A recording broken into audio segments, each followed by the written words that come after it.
안녕하세요. 대기업에서 자동차 산업과 2차 전지를 담당하고 있는 한중입니다. 자, 오늘 에코프로 머티 좀 오랜만에 제가 보도록 하겠습니다. 일단 전구체 쇼티지 관련해서 여러분들이 좀 이해를 하셔야 될 것 같아서 전구체 쇼티지 관련해서 오늘 좀 말씀을 드려볼 거고요. 그리고 에코프로 머티 같은 경우는 현재 이 쇼티지를 좀 감안하더라도 현재는 좀 고밸류다라고 좀 볼 수가 있겠습니다. 이 테마 수급을 또 기대를 해야 되는 상황이고, 제가 지금 측정한 이 고밸류라는 거는 현재 나와 있는 증설 부분과 추후 향후 이제 계획하고 있는 증설 계획까지, 27년도 증설 계획까지 판단을 해봤을 때의 고밸류를 뜻하는 거고, 추후에 추가적인 증설이라던가 이런 부분들이 나온다고 한다면은 물론 이 부분은 바뀔 수는 있습니다. 하지만 지금 2027년까지 나와 있는 이 캐파를 기준으로 말씀을 드리는 거 여러분들 오해하지 않으셨으면 좋겠고요. 충분히 에코프로 머티가 이 증설이 이어진다라고 한다면은 충분히 밸류 측정은 더 높아질 수는 있습니다. 그래서 해당 내용은 좀 참고를 해주시면 될 것 같고, 전구체 쇼티지 현상이 일어나는 이유에 대해서도 좀 간단하게 설명을 드릴게요. 이거는 이제 제가 전구체 쇼티지 이해하는 부분에 있어서 같이 좀 말씀을 드리도록 할 테니까요. 참고해 주시면 좋을 것 같습니다. 자, 그럼 에코프로 머티 함께 해보도록 하겠습니다. 자, 우선 표를 하나 같이 보면서 얘기를 좀 해볼게요. 일단은 전구체 수요 공급 전망 관련해서 이제 나온 자료를 좀 가지고 왔고요. 이 글로벌 전기차 판매량 전망과 그리고 이 전구체 필요량을 좀 체크를 해보면은 현재 90만 톤이 현재 2024년도 컨센서스로 좀 필요하다라고 나와 있습니다. 수요가 이제 90만 톤이다라고 보면 될 것 같은데, 밑에 이제 보면은 결국에는 이 전기차 판매량, 즉 양극재를 만들기 위해서 전구체가 들어가는 거다 보니까 양극재 캐파와 그런 부분들을 체크를 해보면은 이 전구체의 수요라던가 이런 부분들을 우리가 예측을 좀 해볼 수가 있습니다. 그래서 현재 국내 이 양극재 4사만 이렇게 좀 체크를 해서 캐파를 좀 체크를 해보면은 요게 뭐 코스모 신소재라던가 뭐 코스모 화학이라던가 코스모 신소재라던가 이렇게 들어가게 되면은 또 그 캐파량은 달라질 수는 있겠지만 일단은 4사를 기준으로 해서 한번 대입을 하도록 하겠습니다. 현재 에코프로 BM과 그리고 포스코 퓨처엠 그리고 LNF, LG화학까지 이렇게 체크를 해보면은 양극재가 현재 93만 톤이 이제 캐파가 예상이 되고 있는 상황입니다. 근데 우리가 이제 이 양극재랑 전구체 비율을 볼 때는 양극재 1만 톤, 1만 톤당 전구체는 0.9만 톤이 필요합니다. 즉 이제 9천 톤이 필요한 거죠. 그래서 0.9배라고 보시면 될 것 같은데, 전구체 필요량을 또 이렇게 밑으로 내려서 좀 체크를 해보면은 83만 톤 정도가 현재 전구체가 필요한 거죠. 이 양극재 4사에서. 그래서 밑으로 내려보면은 이 전구체 공급량을 우리가 또 체크를 해볼 수가 있습니다. 현재 에코프로 머티가 5만 톤 가량 지금 캐파가 진행이 되고 있고요. 포스코 퓨처엠과 LNF는 아직 진행 중에 있는 상황이고, LG화학 쪽에서 4만 5천 톤, 그리고 에코앤 드림에서 5천 톤이 있습니다. 그래서 현재 토탈 10만 톤인데, 이렇게 되면은 현재 수요와 공급을 빼기를 하면은 73.7만 톤이라는 이 쇼티지가 발생을 하게 됩니다.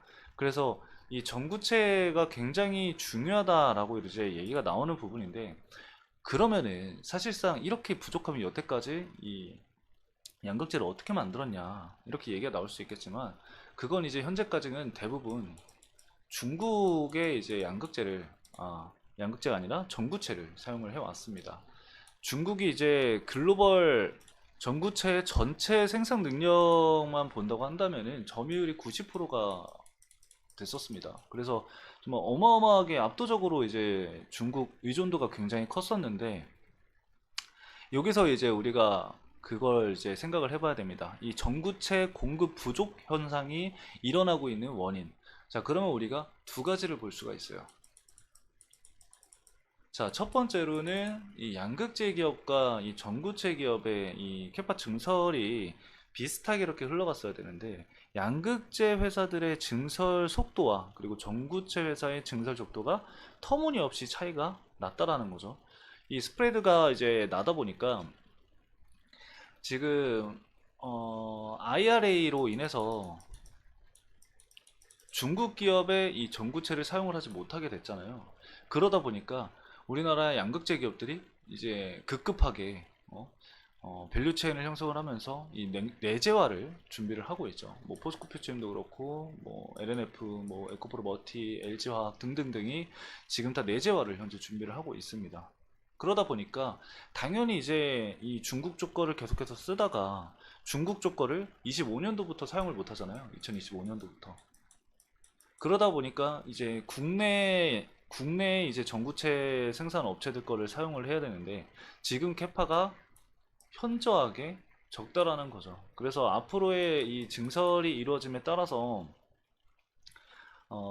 이 쇼티지 현상을 좀 축소해 나갈 예정이지만 그래도 거의 향후 한 10년까지는 쇼티지 현상이 계속해서 이루어질 것이다 라고 얘기가 나오고 있는 상황이죠. 그래서 이런 부분으로 봤을 때는 이 전구체 기업의 호재성이 굉장히 크다라고 볼 수가 있습니다. 그래서 에코프로 머티도 현재 그걸로 인해서 주가 상승이 굉장히 크게 나왔었죠. 그래서 지금은 조정을 받고 있는 상황이지만 그래서 일단은 이렇게 두 가지로 좀 보시면 될 것 같아요. 이런 쇼티지 현상과 그리고 이 전구체 공급 부족 현상이 나오는 이유 이렇게 두 가지를 보면 될 것 같아요. 증설 속도 차이랑 그리고 중국 업체의 이 점유율이 압도적이었기 때문에 이 IRA를 통해서 2025년도에는 중국 기업 거를 사용을 하지 못하기 때문에 이렇게 차이가 난다라고 보시면 될 것 같고 앞으로의 증설이 어떻게 되냐에 따라서 그리고 얼마나 단기간 빠르게 증설량을 늘리느냐에 따라서 방향성은 좀 달라질 수 있을 거라고 생각을 합니다. 현재 에코프로 머티가 21만 톤이잖아요. 2027년도에 이제 21만 톤이 예정이 되어 있는데 이거를 일단 매출로 환산을 해보면은 대략적으로 이제 4조 4천억 정도 나오거든요.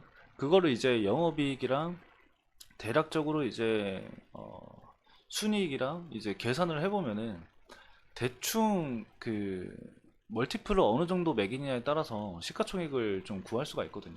근데 시가총액을 이제 30배를 만약에 멀티플을 30배를 준다라고 가정을 해야지만 현재 시가총액인 한 7조 조금 넘게 나오거든요. 그렇기 때문에 지금 현재 주가 자체가 이 멀티플을 좀 많이 적용이 된 상황이기 때문에 다소 단기간 주가 상승이 막 드라마틱하게 나오기에는 좀 어려울 것 같다 정도로 좀 보고 있습니다. 물론 테마성 수급이 제가 필요하다라고 앞에 적어놨는데 테마성 수급이 유입이 된다라고 한다면은 당연하게도 지금 이 전구체 하면 대장이 이 에코프로 머티이기 때문에 에코프로 머티가 그 테마성 수급으로 인해서 강한 상승은 또 보일 수는 있습니다. 하지만 그거는 저희가 예측을 할 수가 없잖아요. 언제 어떻게 그 테마 수급이 들어올지를 예측을 할 수가 없기 때문에 현재 상황만 좀 알고 있으면 좋을 것 같습니다. 그래서 앞으로의 증설 여부와 그리고 추가적인 증설 그런 부분들을 좀 유심히 지켜볼 필요가 있을 것 같고요. 블록들 관련해서는 사실 뭐 이미 블록들이 나온 상황이고 그 블록들 관련해서 악재는 현재 시장에서 소화하고 있는 과정이라고 생각을 합니다. 그래서 일단은 현재 주가 부근에서 주가 방향성이 어떻게 움직여지는지를 일단은 좀 체크를 해보면서 대응 전략을 세우시는 게 좋을 것 같습니다. 차트 보도록 하겠습니다. 현재 차트를 보시면은 이전 저점을 사실 이탈하지 않는 게 가장 베스트일 거라고 생각을 합니다.